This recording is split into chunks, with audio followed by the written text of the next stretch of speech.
Thanks, Jess. And a 22-year-old is in jail tonight after he's accused of shooting a gun at a Columbia apartment complex.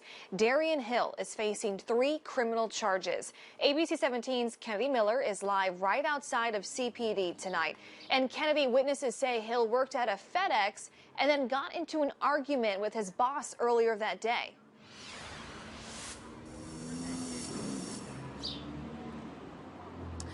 Now, Deb, police say that during the argument, the victim claims that Hill made threats to shoot him. Darian Hill's boss at FedEx says threats Hill made on Thursday were nothing he hadn't heard in the past. But police say this time the threat felt, quote, different.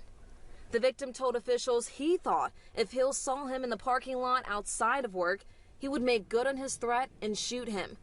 Police say Hill admitted to shooting a rifle in the Domain parking lot after a dispute with his managers at FedEx.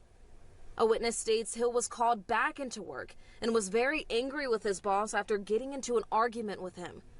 That witness said Hill left FedEx and fired off gunshots near a gas station on McGuire Boulevard, as well as the Domain parking lot. Hill is facing 3 charges: armed criminal action, unlawful use of a weapon, and harassment. Columbia Police dispatch log shows since March, there have been a total of 32 shots fired and 52 shots heard in the entire city. The most recent being this morning at 300 McBain Avenue and yesterday evening at the Domain.